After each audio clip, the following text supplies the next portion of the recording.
She was the only one who could do that to me, admits Clint Eastwood, 95.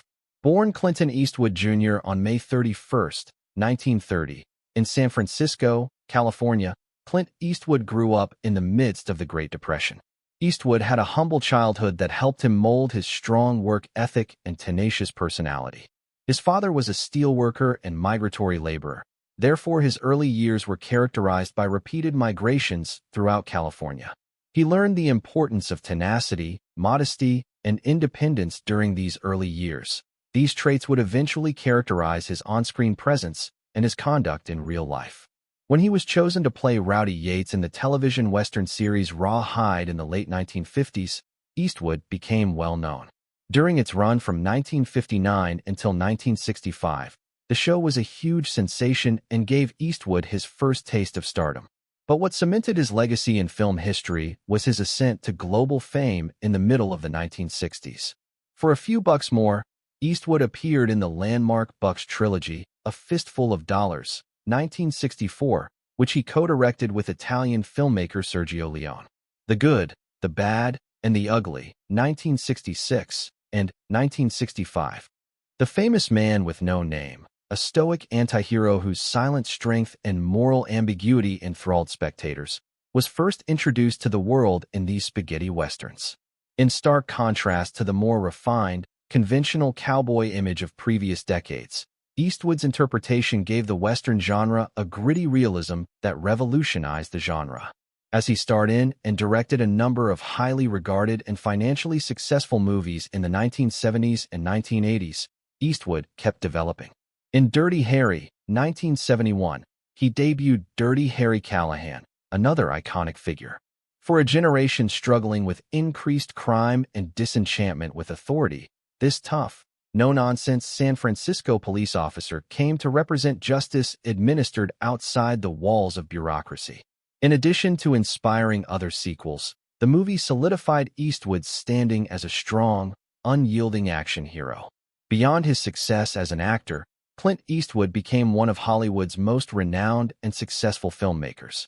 His directing career, which started in 1971 with Play Misty for Me, demonstrated his talent for creating character-driven, emotionally impactful stories and his acute sense of storytelling. Movies like 1992's Unforgiven, which took home the Academy Awards for Best Picture and Best Director, 2003's Mystic River, 2004's $1 Million Baby, and 2014's American Sniper demonstrated a filmmaker who could sensitively and nuancedly examine the human condition. In particular, Unforgiven was a watershed. It provided a sobering analysis of violence, morality, and salvation while dissecting the myths of the Old West. In addition to reinventing himself with these films, Eastwood made a substantial contribution to the development of American film, including a Lifetime Achievement Award from the American Film Institute, several Academy Awards, and Golden Globes. Despite all of his accolades, he is still a very grounded person who is renowned for his calm dignity, minimalist style, and stoicism. Eastwood has led a varied life away from the cinema. From 1986 to 1988, he was the mayor of Carmel by the Sea, California, demonstrating his political acumen. A devoted father of 8, a skilled jazz musician, and an enthusiastic supporter of environmental preservation. Clint Eastwood's capacity for self-reinvention is what really sets him apart. Eastwood maintained his relevance and artistic vitality at a period when many of his peers had lost their prominence. He persisted in acting, directing, and questioning cinematic conventions far into his 90s. With more recent pieces, such as Cry Macho 2021, showcasing his unwavering inventiveness. He is among the few entertainment personalities whose influence cuts across generations and genres, leaving a lasting impression on westerns, dramas, thrillers, war movies, and biopics.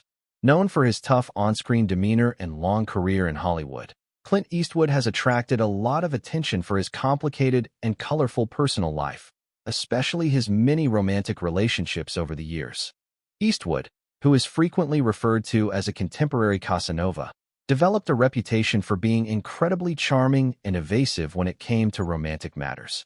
He has had romantic relationships with numerous ladies from the entertainment industry and beyond throughout his life. Actress Anita Loest, the glitzy Mamie Van Doren, and dancer and stuntwoman Roxanne Tunis are just a few of the women he was known to have dated or been associated with. In addition, he had relationships with French film star Catherine Deneuve, whose brief affair with Eastwood was the focus of much tabloid conjecture, and renowned journalist and culinary critic Gail Green. Actress Sandra Locke was one of Eastwood's most well-known and well-publicized partners, but he also had romances with rising star Jamie Rose, sexy singer Keely Smith, and model and actress Jill Banner. Other names associated with Eastwood's romantic life include activist Jean Seberg and Hollywood actresses Inger Stevens, Joan Harris, and Susan St. James. Even lesser-known ladies like Megan Rose, Jane, Bridget Byrne, and Christina Sandro were linked to him. The latter remained his lifelong companion in his final years. Even though he was well-known, Eastwood frequently chose to keep many of these interactions private, which furthered the mystery surrounding his already enigmatic character. Clint Eastwood married Maggie Johnson, a model and secretary whom he had met on a blind date earlier that year, on December 19, 1953, when he was just 23 years old. One of the most important chapters of his life began with their union. Despite the appearance of a traditional marriage, Eastwood's early Hollywood success and the temptations that accompanied it strained their relationship. 2 children were finally born to them. A daughter, Allison Eastwood, born in 1972, who later sought a career in acting and directing, and a son, Kyle Eastwood, born in 1968, who would go on to become a prominent jazz bassist and composer. However, the marriage was severely strained by Eastwood's extramarital activities, and after 30 years of marriage, the pair had split up by 1984. They reportedly reached one of the most costly celebrity settlements at the time of their 1984 divorce. Johnson is expected to receive between $25 and $30 million. Eastwood started a serious relationship with dancer and stuntwoman Roxanne Tunis in 1959, although he was still legally married to Johnson. This relationship lasted until 1973. Because of Eastwood's marriage, their romance was largely kept secret, but in 1964, his daughter Kimber was born. It was Tunis who reared Kimber, and it wasn't until many years later, when Eastwood's personal background and extended family started to get more media attention, that her paternity was officially recognized. Notwithstanding the secrecy, this relationship was significant to Eastwood's early private life and one of the earliest signs of his pattern of concurrent personal relationships. Actress Sandra Locke was the subject of one of Eastwood's most well-known and creatively significant romances in 1975. The couple starred together in a number of Eastwood's most well-known films, such as The Outlaw, Josie Wales, Every Which Way But Loose, and Sudden Impact, demonstrating their friendship both off and on screen. Over the course of their more than 14-year relationship, Locke emerged as one of Eastwood's most notable friends. But even though they had a tight love and professional relationship, Eastwood apparently had multiple affairs at the same time and fathered at least 3 children with Locke.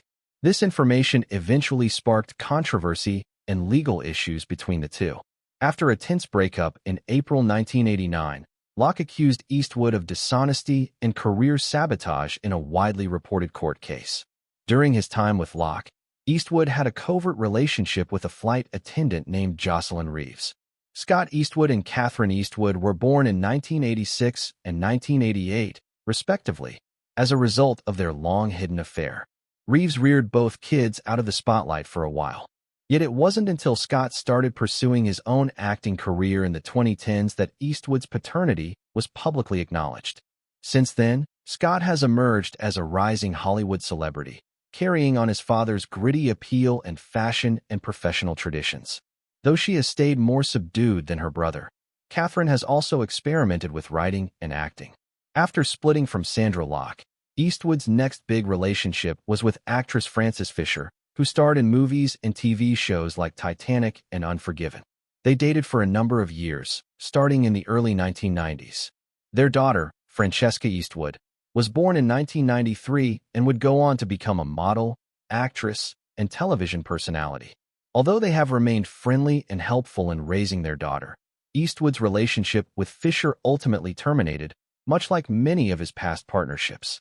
Much later in life, Clint Eastwood was married a second time. He married former TV news anchor Dina Ruiz on March 31, 1996.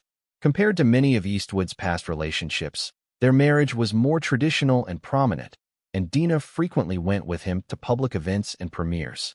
Born in 1996, Morgan Eastwood was the couple's only child and was occasionally featured in the media when she was younger. However, the couple started to drift apart even though their marriage appeared to be stable. Additionally, Dina verified that she and Eastwood were living apart in August 2013. The actor's turbulent romantic life came to an end in 2014 when their divorce was formalized. Although some stories indicate there may be more, Clint Eastwood is known to have fathered at least 8 children with 6 different women. When it comes to talking about the entire extent of his relationships and family, he has typically kept quiet, frequently declining to confirm particular aspects in interviews or public appearances. His personal life has become even more mysterious as a result of this secrecy.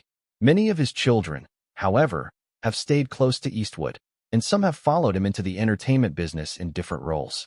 The public is nevertheless enthralled with Eastwood's history as a father, partner, and Hollywood celebrity in spite of the complexity of his personal relationships. Clint Eastwood, a 95-year-old American film hero renowned for his unwavering hardness, stoic manner, and almost legendary standing in Hollywood, made a rare and sensitive revelation that astounded people who believed they knew the man behind the legend. The seasoned actor and director, who had lived a life full of wealth, celebrity, and several personal relationships, uttered simply 9 melancholic words during a silent moment of introspection.